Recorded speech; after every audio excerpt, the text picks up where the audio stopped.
Bonjour à tous, il y a quelques mois je vous parlais des baby plantes, ces toutes mini plantes qui sont en capsule. Et bien aujourd'hui le moment est venu d'en rempoter une. Alors si jamais vous êtes arrivé là par hasard en cherchant des renseignements sur le rempotage des cactus et des succulentes, vous pouvez rester puisque les conseils que je vais donner sont parfaitement adaptés. Pour commencer je vais vous faire un point sur la croissance de mes baby plantes, ensuite on va voir les essentiels pour le rempotage, à savoir le substrat, le contenant, la bonne période, et pour terminer on passe à la pratique et on rempote. Alors vous allez voir, la plupart de mes baby plantes ont bien évolué. J'en ai une qui fait un petit peu sa feignante, mais les autres elles ont drôlement changé. Alors je commence par celle-ci, c'est celle qu'on va rempoter. Bon ça c'est pas très joli, je vais vous faire des plans dessus, je vais vous expliquer.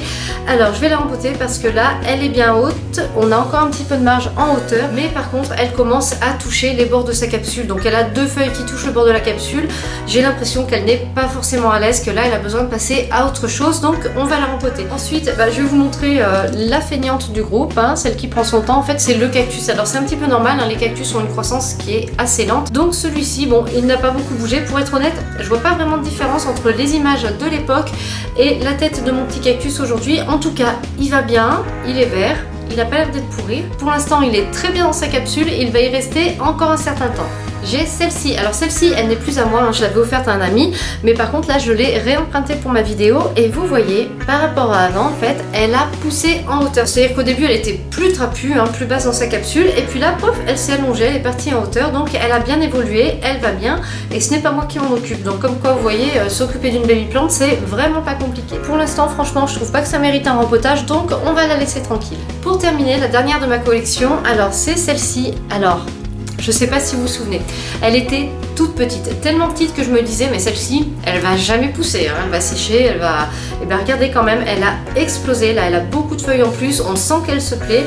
Alors elle est encore toute petite, donc là elle va rester dans sa capsule et vraiment, je l'aime bien. Bon, assez discuté de ma collection, maintenant on va voir comment préparer son rempotage. Alors d'abord, le premier point, c'est la période de rempotage. L'idéal pour les succulentes et les cactus, c'est le mois de mars, parce qu'après il va y avoir la reprise, les beaux jours qui reviennent, plus de lumière. Alors celle-ci, là on est en septembre, quand je tourne la vidéo, je vais la rempoter tout de suite parce que elle explose dans sa capsule, franchement elle touche les bords. J'ai peur qu'elle ne puisse plus se contenter de sa petite mousse de synthèse. Je pense qu'elle a peut-être besoin d'un substrat maintenant. Donc on est en septembre, mais je vais la rempoter maintenant. Je n'ai pas du tout envie d'attendre le mois de mars parce que là j'ai vraiment peur d'arrêter sa croissance. Si elle est dans un substrat qui ne lui suffit plus, et vu sa taille ça va commencer à être le cas, il est tout à fait possible qu'elle se mette à dépérir, donc on va la rempoter. Ensuite, quel pot choisir? Alors je vais faire un point pour les cactus et les succulentes en général. Sachez que ce sont des plantes vraiment, en fait, leur évolution va dépendre de la taille du pot. C'est un petit peu comme les poissons dans un aquarium, ils s'arrêtent à une certaine taille si l'aquarium n'est pas assez grand. Les succulentes, si vous leur offrez un pot plus grand, bien sûr, elles vont s'étendre mieux et plus facilement. Bon, tout est relatif, on peut toujours les rempoter dans un pot moyen et prévoir de les rempoter plus tard dans un pot plus grand. Alors là, on part sur des baby plantes qui, aussi grandes soient-elles dans leur capsule, n'en restent pas moins toutes petites, donc on va prendre un pot pas trop grand. On va essayer de ne pas être trop disproportionné. Donc ça c'est ce que j'ai trouvé de plus petit, c'est ce que j'ai de plus petit. Moi je vais la rempoter là-dedans et puis j'espère qu'elle va pousser rapidement parce que là on a vraiment l'impression de voir le premier homme sur la lune un petit peu, vous voyez. Dernier point pour la préparation, on va parler du substrat. Alors là c'est assez facile, on a deux options. Soit vous prenez un substrat spécial cactus et succulentes du commerce, ça fait le job. Alors parfois ces substrats sont quand même un petit peu trop riches, c'est-à-dire que vous pouvez avoir des plantes qui vont pousser vite, être bien belles, avoir un beau feuillage, mais par contre leurs feuilles vont être peut-être un peu plus cassantes qu'elles ne l'auraient été. Des fois elles ne seront pas magnifiques, elles se seraient structurées différemment. Donc il y a une autre solution qui est simplissime et qui fonctionne très bien, c'est de faire soi-même son mélange. Alors le mélange, si je vous dis que c'est simplissime, c'est qu'il suffit d'un tiers de terreau de plantation, un tiers de terre végétale et un tiers de sable. Donc ça c'est des ingrédients qu'on a facilement quand on jardine un petit peu.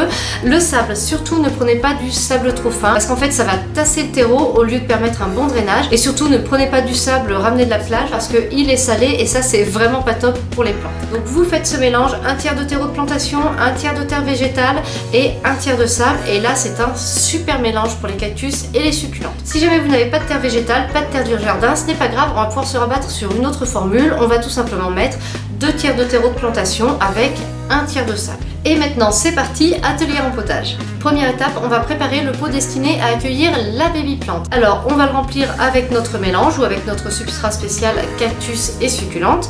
Donc on le remplit jusqu'en haut, on laisse toujours une marge pour l'arrosage, ça facilite quand on met de l'eau, ça évite qu'elle ne déborde autour du pot. On tasse le substrat correctement sans exagérer et surtout on ménage un espace pour venir déposer la base de la baby plante. Deuxième étape, il s'agit de sortir la baby plante de sa capsule. Alors pour ça, il y a une notice à télécharger sur le site et vous allez voir, la procédure est très simple.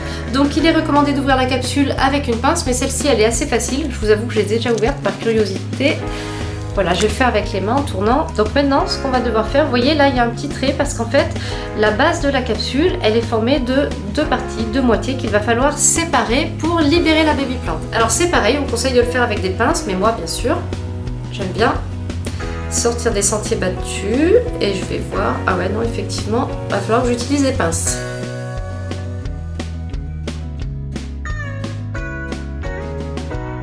Et voilà, on a notre baby plante en main. Alors on va la laisser dans sa petite mousse, vous voyez, c'est ce qui est recommandé sur la notice et ça me paraît assez logique parce qu'elle est tellement petite déjà que si on veut enlever la mousse, on risque d'abîmer les racines et puis en plus ça va être beaucoup plus simple pour la placer dans le pot d'avoir la mousse comme un petit support. Donc je la place, alors n'hésitez pas à utiliser une pince à épiler par exemple, ça peut aider parce que ce sont des petites plantes, ce n'est pas forcément évident à manipuler avec les doigts. Ensuite je ramène du substrat pour bien boucher, je tasse tout doucement. On peut éventuellement rajouter une fine couche de substrat sur toute la surface du pot. Maintenant qu'elle est bien rempotée, pour l'aider à prendre sa place dans son nouveau substrat, je vais l'arroser légèrement et puis après je la laisse tranquille pendant un certain temps parce que n'oubliez pas, les succulentes et les cactus n'ont pas besoin de beaucoup d'eau.